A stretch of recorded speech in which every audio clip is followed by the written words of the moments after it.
Buenas tardes. Debo decir que me siento muy honrado por haber tenido la oportunidad de participar en este ciclo de biografías e historia que organiza la Fundación del Banco de Santander y la Fundación de la Nobleza Española, bajo la dirección de mi admirada Carmen Iglesias, la presidenta de la Real Academia de la Historia. Un ciclo muy oportuno y que particularmente por el tema que hoy voy a desarrollar, la primera expedición preventiva sanitaria global, pues casualmente, sin haberlo previsto de antemano, enlaza perfectamente con,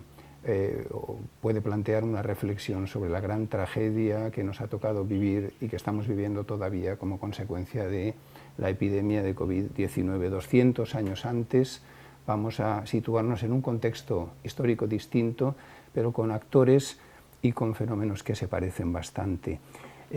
Hablo de la pandemia y creo que conviene comenzar por aclarar que cualquier acontecimiento histórico, sea una guerra, sea una pandemia, sea un descubrimiento científico, un atentado o una gran crisis económica, cualquier acontecimiento que se produce en las sociedades humanas es la consecuencia de toda una serie de agentes, de factores y de elementos que lo provocan. Y es labor del historiador y del científico social justamente el analizar todos esos factores, el valorarlos y el darles el peso adecuado, el valor relativo o el grado relativo de influencia que ellos tienen. Es un poco lo que el historiador y el sociólogo de la ciencia, Bruno Latour, denominaba modelo de actor-red. No hay una única causa-efecto en las ciencias sociales y en historia. En nuestro caso, hay toda una serie de elementos que son los que van a tomar parte en la expedición o van a impulsar la expedición de la Corona Española y del médico cirujano Francisco Javier Balmis, y que tienen que ver pues, con la existencia de una enfermedad que era el verdadero verdugo de las sociedades europeas y de las colonias en el siglo XVIII. La viruela. En segundo lugar, un descubrimiento científico nuevo y polémico, la vacuna. En tercer lugar, una sociedad o unas sociedades, la transición o el final del antiguo régimen, en la que hay un debate abierto sobre la ciencia, sobre la tecnología, unas expectativas con respecto a su capacidad y una intervención política quizá diferente de épocas anteriores. Un protagonista individual, una persona, Francisco Javier Balmis, que apoyado en un colectivo de médicos, de cirujanos, de instituciones, de academias científicas y con el apoyo de la Corona, montará una iniciativa, una expedición con unas expectativas probablemente desmesuradas y ilusorias, pero de gran repercusión internacional. Y en tercer lugar, las comunidades receptoras, la población española, las poblaciones indígenas y las poblaciones americanas a lo largo de todo el continente. Todo este conjunto de elementos van a actuar y van a interactuar, y voy a tratar en los próximos minutos de explicar el papel y el suceso, cómo desde principios del siglo XVIII se va construyendo esta historia. Lo cierto es que como decía antes, la viruela es uno de los grandes verdugos, de los 3 o 4 grandes verdugos por su mortalidad y por su vigencia de la historia de la humanidad, del que hay testimonios muy claros desde la época de la China antigua y también de Egipto y de la India, y prueba de ello es que la momia del faraón Ramsés V, que murió en torno a los 35 años de edad, según la paleopatología, ha podido demostrar en torno al 1143 a.C., pues murió con signos claros de haber padecido la viruela y de que esa fue la causa de su muerte. No solamente en la antigüedad, en la época moderna también, y en el proceso de colonización es bien sabido que a lo largo del siglo XVI la viruela provocó pues, en torno a 8 o 9 millones de víctimas en torno al continente americano, más o menos la mitad que el Cocolizli, llamado también mal de Moctezuma, una diarrea que los biólogos moleculares han asimilado en la actualidad a nuestra salmonelosis. Lo cierto es que en el siglo XVIII,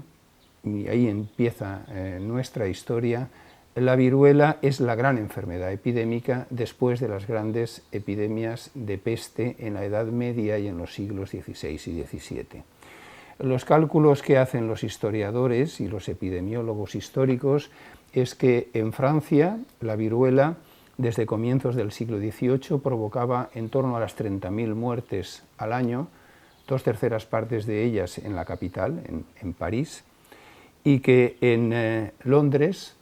casi 200.000 personas fallecieron a lo largo del siglo XVIII. Hay que decir que la historia de la enfermedad acaba en 1980, cuando la Organización Mundial de la Salud, la OMS, publica y da por erradicado el problema. La historia, por tanto, de una enfermedad que viene de la antigüedad, que en el siglo XVIII es especialmente virulenta, que a final de siglo aparecen una serie de elementos que inician una nueva etapa con la vacuna y que finalmente la Organización Mundial de la Salud erradica en 1980. En el siglo XVIII la historia de la variolización, vamos a distinguir entre variolización y vacunación, comienza a principios de siglo. En la segunda década, se dice en 1718, la esposa del embajador del Reino Unido en el Imperio Otomano, que vivía en Estambul, somete a variolización a su hijo. La variolización era una técnica que se venía practicando de una manera empírica desde la antigüedad, fundamentalmente en China, y que fue incorporada a Occidente con posterioridad, y que consistía en machacar y diluir las lesiones, las pústulas de aquellos que padecían la enfermedad y que después eran puestos en contacto con escarificaciones de la piel de las personas que podían ser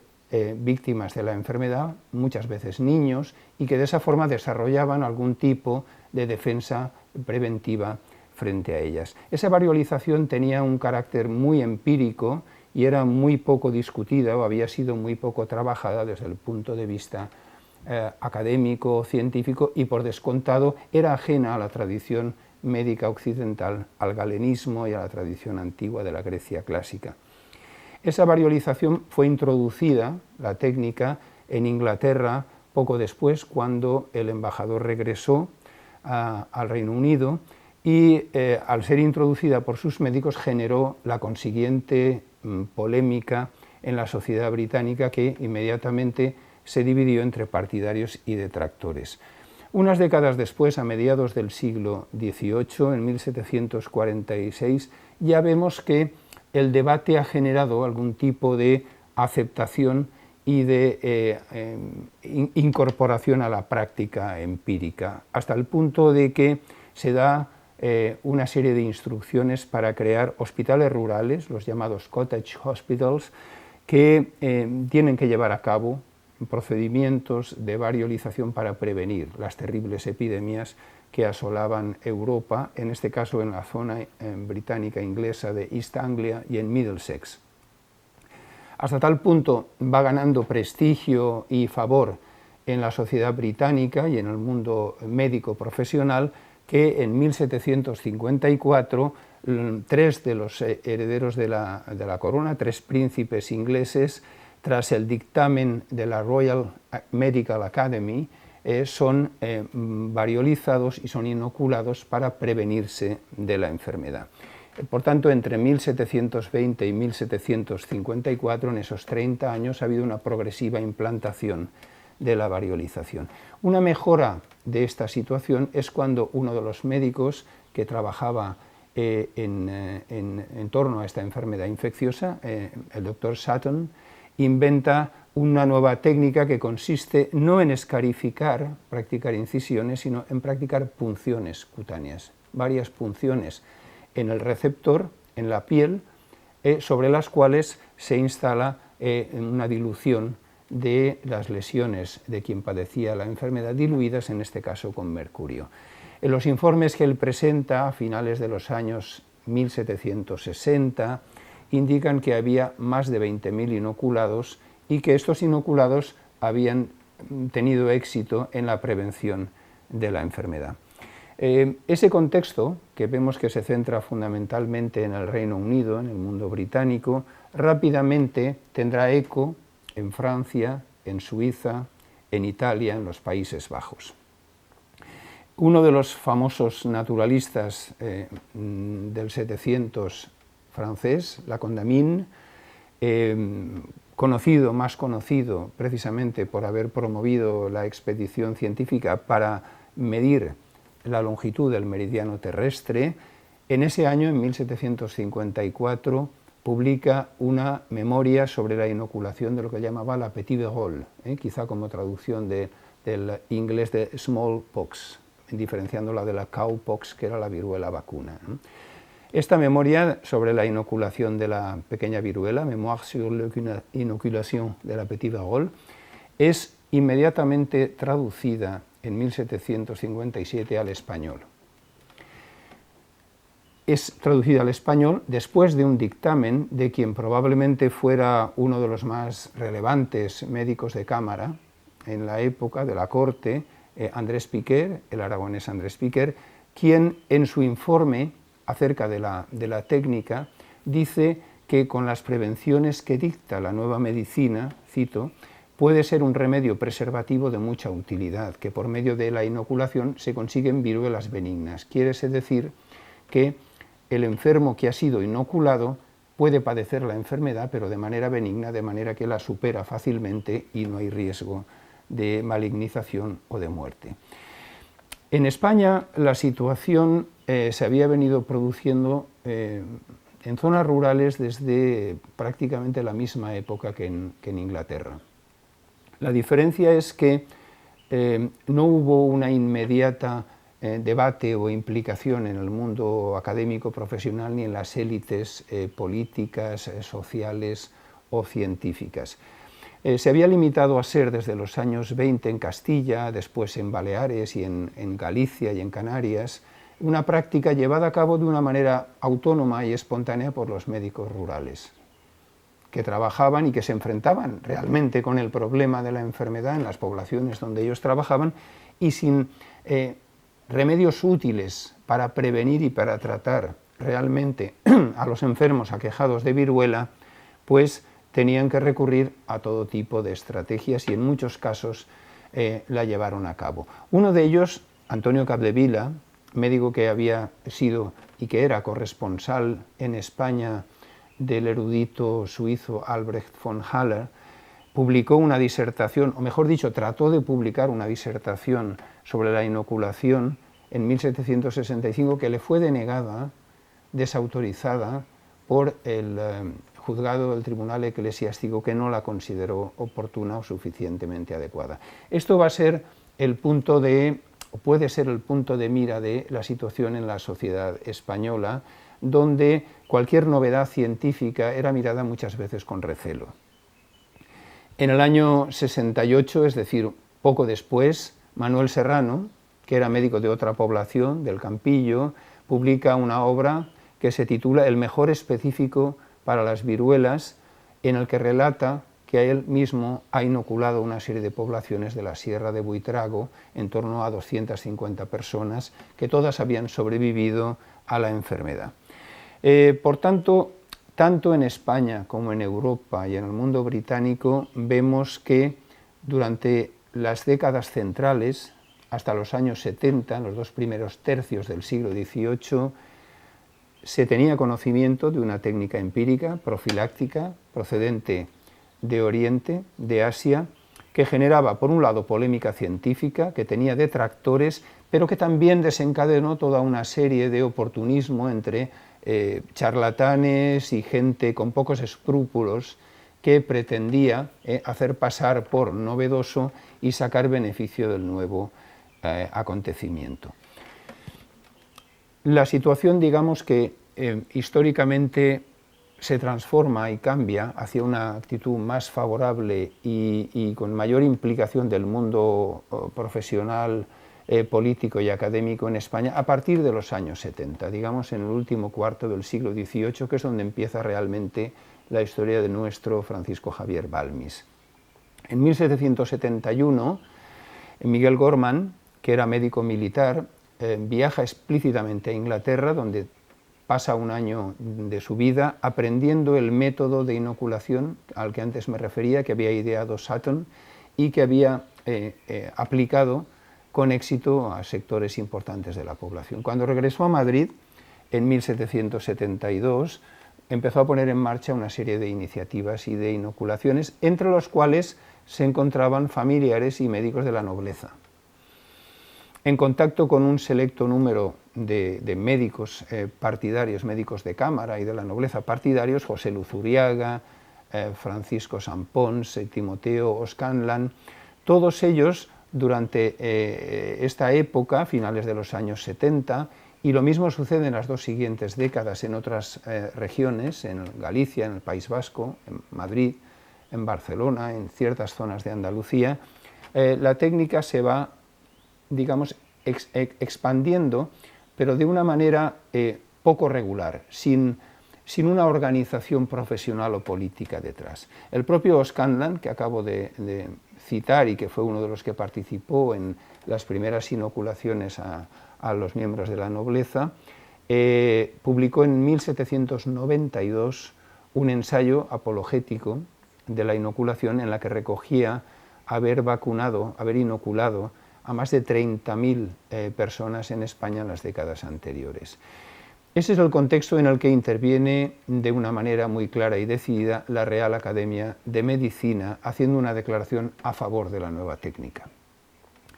Hay que decir también que entre los inoculados se encontraba la familia real de Carlos IV, en la que su médico, Francisco Martínez Sobral, pues había inoculado precisamente porque alguno de los miembros había padecido la enfermedad. A pesar de todo, y a pesar de esa evolución favorable hacia la nueva técnica de la inoculación preventiva, encontramos núcleos de resistencia entre sectores conservadores de la medicina, que lo que azuzan es el temor y el miedo ante lo desconocido y la idea del riesgo, y la Iglesia, sectores de la Iglesia, del clero, del alto clero, que contrastan con la colaboración que muchas veces los párrocos de barrio, de zonas rurales o incluso en algunos casos de la curia, el obispo de Barbastro, influyen de una manera favorable en la opinión pública desde el púlpito, solicitando la colaboración de la gente. Fíjense que es importante, cuando se trata de inocular preventivamente a una población que en principio está sana, hay un factor fundamental que es la colaboración o la resistencia de la población a facilitar su colaboración. El miedo, el riesgo, el charlatanismo no favorecían precisamente el que hubiera una actitud favorable y racional. En el mundo americano, en las colonias, paralelamente a esta implantación y a esta cierta extensión en España, a partir de finales de los años 60, el médico canario Nicolás Perdomo la llevó a Venezuela, donde tuvo una cierta implantación, y lo mismo sucedió con Miguel Gorman en Argentina desde 1771, o con Bautista Vargas en Bogotá, o Juan Villalonga en Puerto Rico y en Quito. Es decir, sintetizando, vemos que al poco de descubrirse la vacuna por parte del médico inglés Edward Jenner, a quien me referiré a continuación, el suceso él lo publica en 1798, durante esos años, incluso los años anteriores, las élites de América y de la América hispana ya habían recibido y eran conscientes de las noticias y en algunos casos disponían, este es uno de los puntos técnicos complicados, del suficiente suministro de linfa para poder vacunar a los niños preferentemente y a la población. Bueno, la historia tiene un punto de inflexión precisamente en la transición al siglo XIX. A finales del siglo XVIII, el médico inglés Edward Jenner había advertido que los pacientes de su zona, él era médico rural en la población inglesa de Berkeley, en la zona, era una zona agrícola, ganadera, y quienes habían padecido la viruela vacuna, la cowpox, mostraban signos de inmunidad cruzada con la viruela humana. De modo que quienes habían padecido la cowpox ante una epidemia de viruela quedaban inermes y no padecían la enfermedad. Esto despertó su curiosidad desde principios de los años 90 y empezó a realizar experimentos al respecto para verificar si ese hallazgo, si esa observación casual podía tener aplicaciones importantes profilácticas de tipo general. Inició esas investigaciones inoculando unas pequeñas gotas del pus de enfermos que habían padecido la viruela vacuna. Las pústulas, las lesiones cutáneas típicas de la viruela son inflamatorias y generan un líquido purulento. Ese líquido purulento, inyectándolo en pacientes que podían comprobar la viruela, y el resultado fue que efectivamente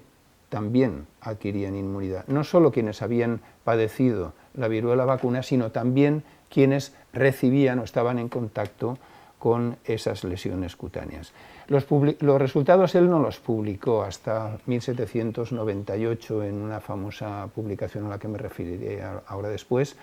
pero evidentemente sus experiencias y sus conclusiones habían ido circulando por toda Europa abiertamente, generando, como ya he adelantado, una controversia científica que también alcanzó a España. Es que el descubrimiento abría unas expectativas, era tan sencillo a la hora de poderse aplicar y generaba tanta confianza en la capacidad de la ciencia, en este caso de una técnica sanitaria, de luchar contra la principal enfermedad epidémica con cifras de mortalidad tremendas, que despertó obviamente la atención y la controversia y el debate entre los políticos, los profesionales de la medicina y la población en general. Es cierto que la vacuna generó inicialmente incertidumbres por los riesgos, era una técnica desconocida, y porque su aplicación a grandes masas de la población pues planteaba no solamente controversias y resistencias de la población, sino también por posibles daños de dejarse inocular y, como después diré, por las dificultades de obtener suficiente material, suficiente linfa como para llevar a cabo las vacunaciones. Desde un punto de vista pues estrictamente sanitario, el descubrimiento de la vacuna probablemente marcó una nueva etapa, el inicio de la inmunología, el inicio de la serología, lo que los historiadores de la medicina han llamado una medicina de laboratorio, en la que además de la clínica y del trato directo con el enfermo, es el descubrimiento de factores que se llevan a cabo aplicando elementos de laboratorio y trabajando en el laboratorio los que van a abrir una nueva perspectiva. Pensemos que en la época de la que hablamos, la transición al siglo XIX, ni Robert Koch, ni Louis Pasteur, ni ningún otro médico eran conscientes del contagio animado y de que son microorganismos, seres vivos, los que producen la enfermedad infecciosa. Estamos en una etapa, por tanto, premicrobiana. Esto abría las puertas a una creciente capacidad técnica de luchar contra las enfermedades infecciosas y debido a eso también en la época más importante de la Ilustración, el cameralismo y el mercantilismo, que fundamentaban el progreso económico en la mano de obra, en una población sana, pues trasladaron la salud y las políticas de salud al centro de la actividad política. Nunca antes una innovación técnica había abierto expectativas tan fundamentales de hacer frente a las grandes epidemias como los ensayos de Jenner y la posible creación de una vacuna que pudiera aplicarse de una manera general al conjunto de las poblaciones humanas. ¿De qué manera se recibió este nuevo paso adelante, esta nueva experiencia de Jenner? Bueno, apenas unos meses después de que Jenner publicara sus ensayos, sus experiencias, en España se publicaban los primeros textos, unos meses después, sobre la vacuna, en el Semanario de Agricultura y Artes, en 1799, y en Barcelona se publicó también un compendio de la vaccina, donde sintetizaba la novedad científica. Hubo mucha, desde esa época, 1799, hasta el regreso de Balmis, 1804-5, hubo una abundante literatura divulgativa sobre la vacunación, informes técnicos, folletos, conferencias, cartillas, sesiones en academias científicas de todo tipo. La institución fundamental fue la Real Academia Nacional de Medicina, que desarrolló una labor intensa en favor de esta nueva técnica preventiva, con un protagonismo especial de Ignacio María Ruiz de Luzuriaga, un médico que tenía un gran prestigio en la corte, un convencido liberal, que era defensor del reformismo sanitario y que se había formado en París y en Gran Bretaña, donde, habiendo pasado largos periodos de su vida, pues tenía vínculos muy estrechos con el movimiento sanitarista británico y que trajo a la Real Academia ese ímpetu renovador que había vivido en Inglaterra. Él mismo elaboró en 1801 un informe titulado Informe imparcial sobre el preservativo de las viruelas, que hoy en día, curiosamente, todavía permanece manuscrito en los papeles de la vacuna que se conservan en la Real Academia Nacional de Medicina. Pero el impacto durante ese periodo, desde 1799 a 1805, fue importante, de modo que Guillermo Lague, que ha trabajado el asunto, indica que una cincuentena de folletos, informes técnicos sobre la vacunación se publicaron en España, entre ellos la traducción que el propio Francisco Javier Balmis hizo del Tratado de la Vacuna del médico francés Moreau de la Sarthe. De este modo, la nueva técnica de vacunación desencadenó en la sociedad española una doble polémica, por un lado científico-técnica y por otro lado popular. Estaba la cautela de muchos médicos que desconfiaban de los riesgos que pudiera entrañar esa práctica empírica, el temor a lo desconocido. Hay varios ejemplos relevantes de médicos importantes como Fernández de Castilla, que publicó un folleto titulado El mundo engañado por la inoculación de las viruelas, o Corraiz de Beaumont, Juicio dictamen sobre el proceso de la inoculación presentado al Tribunal de los Sabios, o el médico catalán muy eminente, Francisco Salvay Campillo,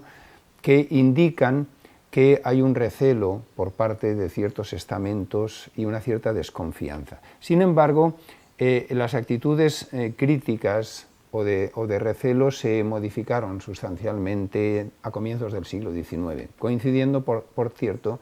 con la expedición de Balmis. Se formó entonces en España una red amplia de médicos y cirujanos que estaban muy implicados en propagar la nueva técnica de la vacunación y que desarrollaron campañas a favor, al margen incluso de las propias instituciones políticas o sanitarias. Se trataba, por tanto, de desarrollar la estrategia de vacunación fundamentalmente ante una enfermedad que era el verdugo principal de la población infantil, que venía a representar el futuro de la nación desde un punto de vista poblacional o demográfico. Desde 1800 empezaron a hacerse campañas de vacunación con la nueva técnica de Jenner en ciertas comarcas catalanas, y uno de los protagonistas siempre citados es Francisco Pi Guillem, que obtuvo linfa vacunal en París y que en 1800 vacunó varios niños en Puigcerdá, de allí se fue a Tarragona, a Vic, a Barcelona, y que tradujo del francés la obra de Jenner, Ensayos sobre la vacuna, con el apoyo mayoritario, en este caso, del colectivo de médicos de Cataluña. La vacuna también se difundió por la corte. Ignacio de Jáuregui, que era médico de cámara, y Tomás Bueno extendieron la campaña a Aranjuez y a Madrid. Y en el verano de 1801, en las tres provincias vascas y Navarra, con amplio apoyo de médicos y con la garantía del suministro de líquido vacunal por parte de la Real Academia de Medicina, siempre dirigida y apoyada por Ignacio Ruiz de Luzuriaga. Desde finales de 1800 a 1801, en un año, se vacunaron más de 7.000 personas en Cataluña y cerca de 1.500 en Madrid, en Aranjuez, en el País Vasco. En resumen, durante los años que precedieron a la famosa expedición de Francisco Javier Balmis, la sociedad española se había visto conmocionada por la difusión de la vacuna, sin poner en marcha, por cierto, mecanismos de coordinación para una vacunación masiva que hubiesen requerido pues, un planteamiento de política social que no hubo. La rápida difusión y el entusiasmo de la manifestación que se manifestó con la difusión de la vacuna en los primeros años del siglo XIX fue en este caso un empeño institucional de la Real Academia, verbigracia de Ruiz de Luzuriaga, y de un colectivo de médicos al entorno, modernizadores que veían en el nuevo descubrimiento un nuevo desarrollo de esa medicina experimental. El esfuerzo, sin embargo, no era suficiente. En otros países hubo una mayor y mejor planificación, ya que, aparte de las posibles resistencias de una población que podía ser informada y educada en la colaboración ante el nuevo procedimiento, había un problema de suministro y de conservación del fluido, de la linfa, llamada linfa vacunal, debido a que los niños vacunados tenían que ejercer de reservorios para obtener linfa para ulteriores vacunaciones. En definitiva, la vacunación generalizada de la población infantil en particular planteaba problemas que en ese momento eran insolubles para la sociedad española. Ante ello, la Real Academia lo que hizo fue proponer, a semejanza de lo que sucedía en Inglaterra, por ejemplo, juntas de vacunación semejantes a los London Smallpox Hospital, donde se creó también una Royal Generian Society y que centralizaban la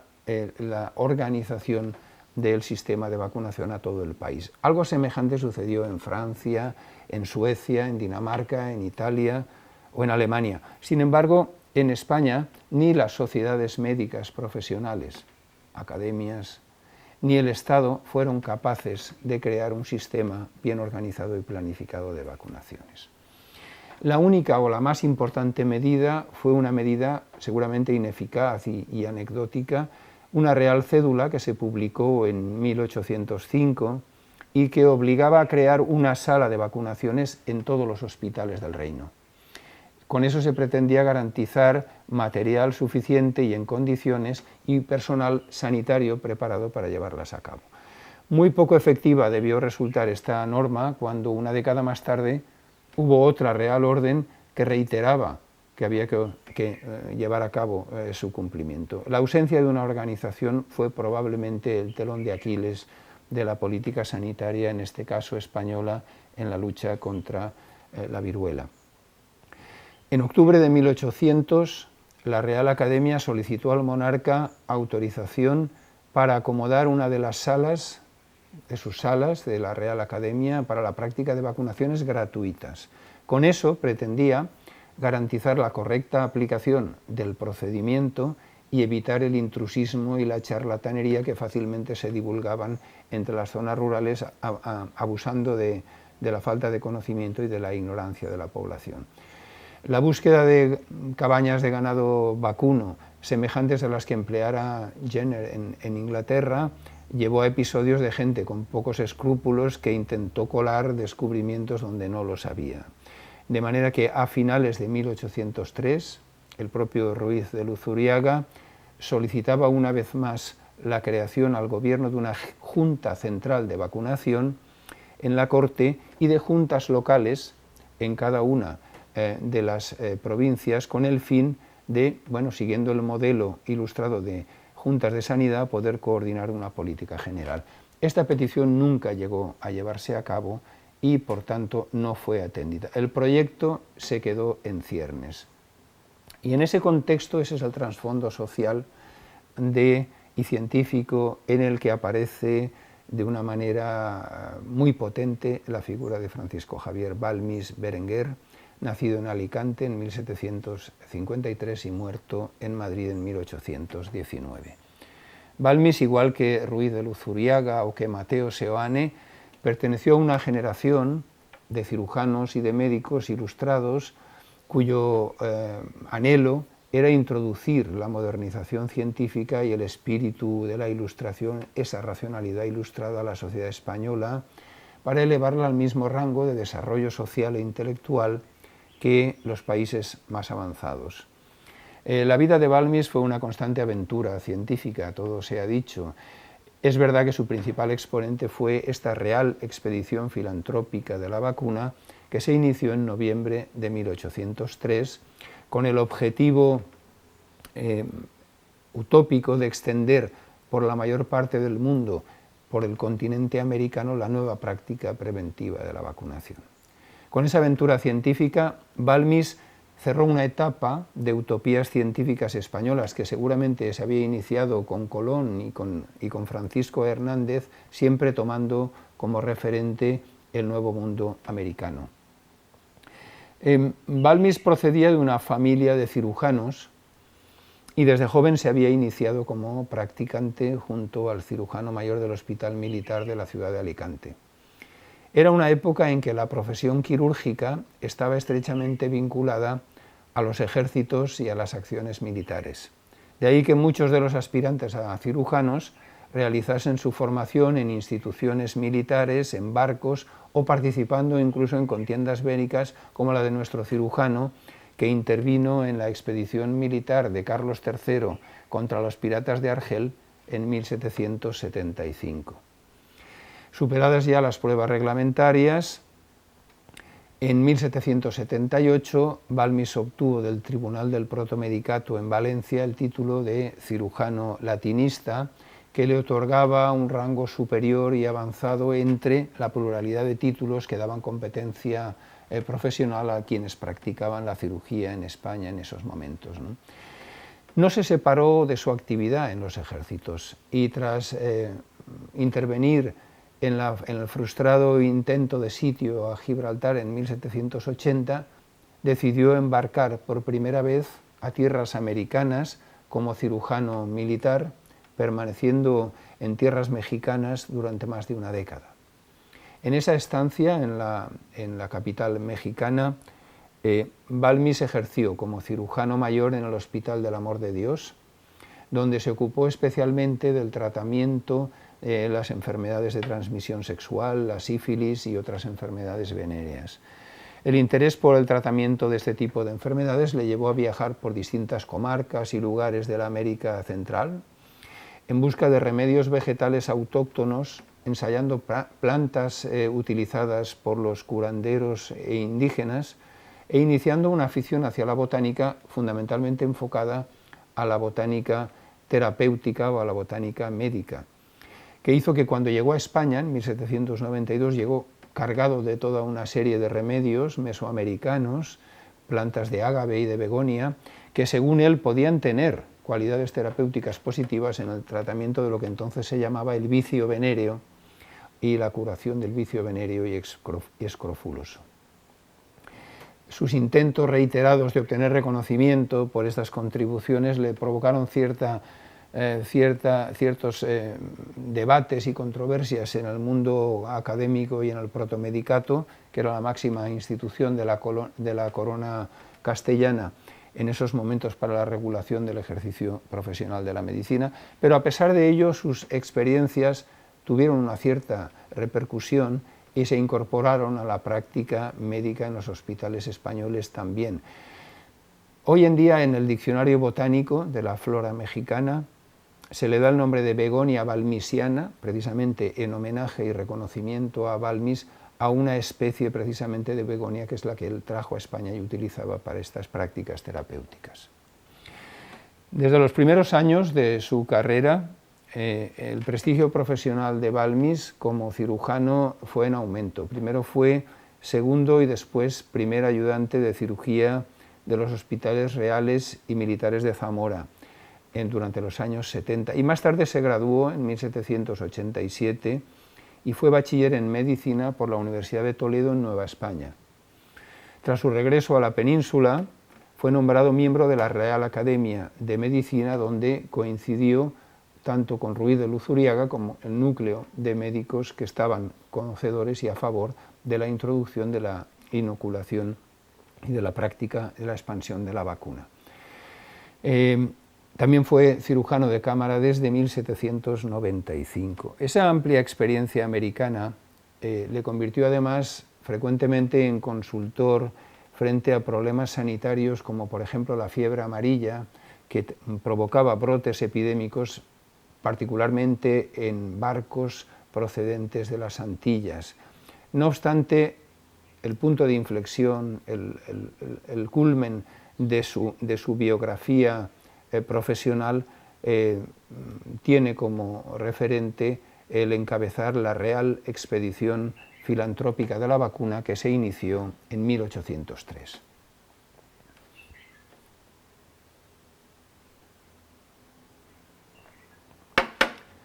Podemos considerar que la expedición de la vacuna fue el último gran proyecto universal y científico de la monarquía española, que en los años sucesivos fue acentuando su decadencia. Balmis estuvo al frente de esta gran expedición, inspirada con el mismo espíritu que otras expediciones científicas de monarquías europeas durante la Ilustración. En este caso, era el noble propósito de expandir la práctica de la vacunación antivariólica por las Antillas, por México y por el resto de países de América Central y del Sur, las Islas Filipinas, Macao, Cantón y finalmente Santa Elena. La expedición duró 3 largos años, duros, de sacrificios, de alegrías y de frustraciones y también de muerte y de penuria entre 1803 y 1806. Cuando Balmis regresó a España, sano y salvo, de una expedición que evidentemente tuvo éxitos terapéuticos y que salvó vidas, pero también vio morir a alguno de sus protagonistas más destacados, por ejemplo José Salvañ, su segundo de a bordo, Balmis se encontró con la invasión de las tropas napoleónicas en España y el inicio de la llamada Guerra del Francés, lo que le forzó de alguna manera, dada la dramática situación, a regresar a América en 1810, donde permaneció durante 3 años. Ese año, en 1813, regresó a España definitivamente y fue nombrado cirujano de cámara de Fernando VII y miembro de la Junta Superior de Cirugía del Reino. Desde que tuvo conocimiento de los trabajos de Jenner y de la obra de Moreau de la Sarthe, Balmis advirtió la posibilidad preventiva de la vacuna y se volcó en el proyecto y en la capacidad de expandirla. Fue el primer traductor al español del Tratado Histórico y Práctico de la Vacuna, 1801, de Moreau, que se publicó en España precisamente en 1803 con la traducción de Balmis, el mismo año en el que la expedición inició su periplo por tierras de todo el mundo. De inmediato se convirtió en un gran propagandista de la novedad científica en toda la corona. Contribuyó de manera determinante a la popularidad y realizó todo tipo de gestiones de carácter político, diplomático y profesional para conseguir llevar adelante su propósito de la universalización de la vacuna. Hay que tener en cuenta que tenía además el aspecto favorable de que la viruela había afectado directamente a la familia del monarca, Carlos IV, y esto predispuso favorablemente a las élites de la nobleza y al gobierno a respaldar la expedición que impulsaba Balmis para propagar la vacuna por todas las posesiones de la corona en ultramar. La coyuntura, por tanto, no podía ser además más favorable desde el punto de vista de la evolución de la enfermedad, porque en 1802 se había desencadenado un brote epidémico de viruela en Bogotá y en Lima. A instancias de Godoy, la corona española había organizado ya antes el envío de 2 barcos cargados de vacas afectadas por la viruela vacuna, el llamado cowpox, y un grupo de niños con el fin de poder obtener linfa. En esas circunstancias, el proyecto de la Real Expedición Filantrópica fue alentado sin reticencias prácticamente por los grandes cirujanos de la corte. Ignacio Lacava, Antonio Gimbernat, Leonardo Galli, con el asesoramiento del venezolano experto José Felipe Flores, que había llevado a cabo campañas en aquel país, y que fue el autor de un primer informe que recibió el beneplácito en España de la Junta de Cirujanos de Cámara y que originó el boceto de proyecto que después desarrollaría Balmis. Ese proyecto fue finalmente rematado por el que Balmis elaboró y refrendó finalmente el Consejo de Indias.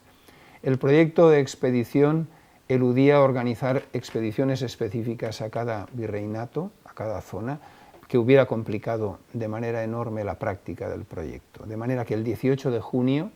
de 1803 se presentó ante el protomedicato el reglamento y el derrotero para, cito, conducir a la mayor brevedad posible la vacuna verdadera y asegurar su feliz propagación por los 4 virreinatos de América, las provincias de Yucatán y Caracas y las Indias Antillas. La expedición pretendía poner en marcha un modelo de organización que ni siquiera se había conseguido implantar en España, curiosamente. Era la creación de una serie de juntas de vacunación en cada territorio. Desde España debía trasladarse a un grupo de niños vacunados que serviría de reservorio y de cadena de transmisión para las vacunaciones sucesivas que se irían produciendo brazo a brazo. Con todos esos preparativos, la corbeta llamada María Pita zarpó desde el puerto de Coruña el 30 de noviembre de 1803 con un equipo técnico que estaba encabezado por Francisco Javier Balmis como director de la expedición y máximo responsable, por José Salvañ como médico cirujano subdirector y varios ayudantes sanitarios, una serie de animales y 22 niños que procedían de la Casa de Expósitos de Coruña, a cargo de la directora del centro, Isabel López Gandaya. El reclutamiento de los expósitos evitaba así reticencias de los padres para vacunar a sus hijos o para que sus hijos sirvieran de reservorio en la transmisión de la linfa para la vacunación. La expedición descendió en primer lugar a Tenerife y allí se realizaron unas cuantas inoculaciones. Desde allí cruzó el Atlántico hasta Puerto Rico y llegó después a Puerto Cabello, Venezuela, que fue el primer puerto en el continente americano, donde fue recibida con júbilo y alborozo. Allí se vacunaron una treintena de niños de las mejores familias y se inició la expansión de la técnica hacia las demás ciudades de Venezuela, en cuya capital, Caracas, se fundó la primera Junta Central de Vacunación. Ese primer momento fue exitoso y de acuerdo con los planes previstos.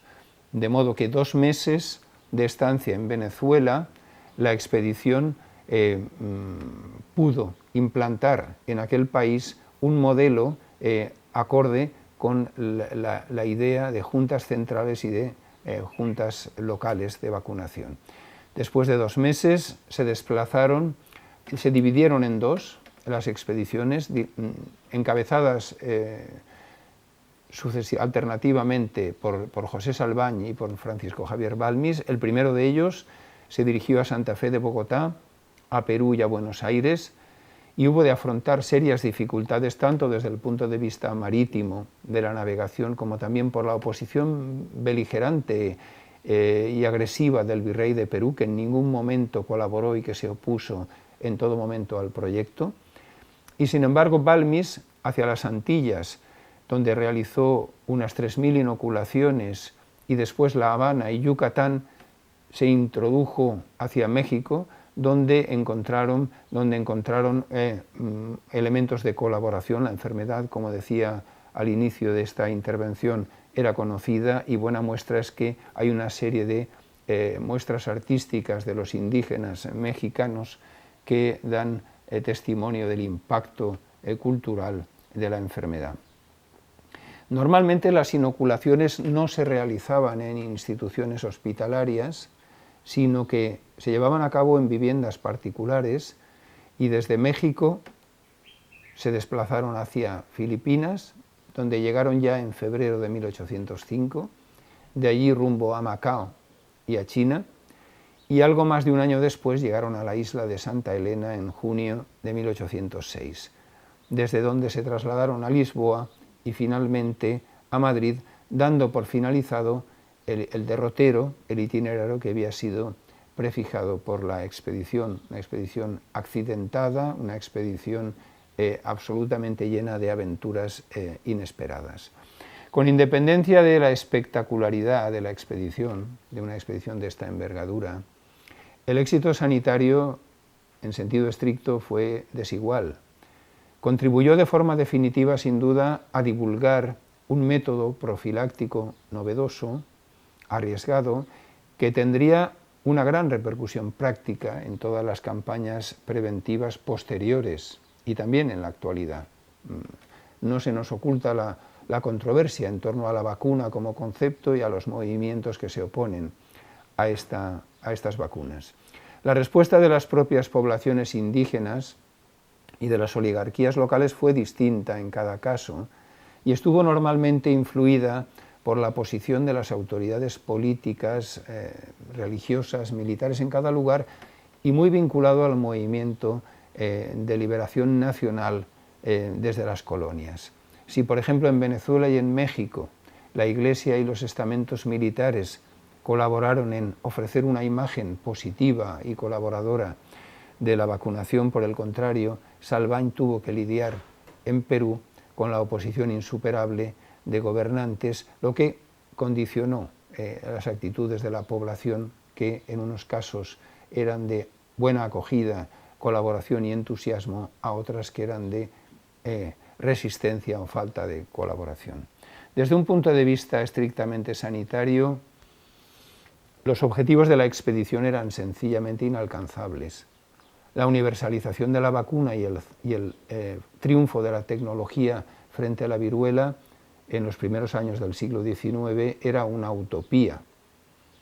Traslademos al presente la reflexión y veremos la diferencia que hay en las condiciones técnicas y en la capacidad de intervención que tiene la ciencia y la administración en la actualidad. Sí, pero sin duda la expedición de Balmis tuvo el mérito de difundir la utilidad de la vacunación y la propia idea de la profilaxis,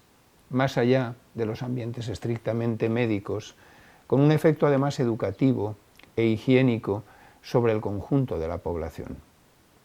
Además, la Real Expedición Filantrópica de la Vacuna se aplicó específicamente, preferentemente a niños, lo que seguramente a medio plazo significó una mejora de la inmunidad frente a la viruela, principalmente en los núcleos urbanos de las regiones costeras del continente americano. Sin duda, los niños, la población infantil de las clases acomodadas de amplias regiones del continente se beneficiaron de la vacuna. Sin embargo, poco se propagó entre las poblaciones indígenas o entre los niños de clases marginales o populares, algo que por otra parte sucede también hoy en día, que hay muchas poblaciones en lugares del mundo que padecen la lacra de la exclusión en relación con las medidas preventivas que de una manera tan eficaz ha desarrollado la medicina de nuestro tiempo. La aventura científica de Balmis, alentada por la corona española, tuvo una amplia repercusión también en las instituciones europeas. Se hizo referencia a la misma en academias científicas, en París, en Londres, en Berlín, en revistas científicas y en periódicos populares, y adquirió una notable presencia también en España y en la historiografía médica española de la primera mitad del siglo XX. Aunque muchas veces impregnada de tintes apologéticos, supo argumentar la importancia histórica de la expedición e hizo gala a esta historiografía de una notable erudición documental. Los libros de Castillo Dompier o de Romeu de Armas o de Díaz de Iraola y el más reciente de Susana Ramírez se encuentran entre ellos. Podemos extraer lecciones, cómo no, de la utopía científica de Balmis, que nos trasladan a situaciones de crisis sanitarias de hace 2 siglos, de 2 siglos atrás, pero que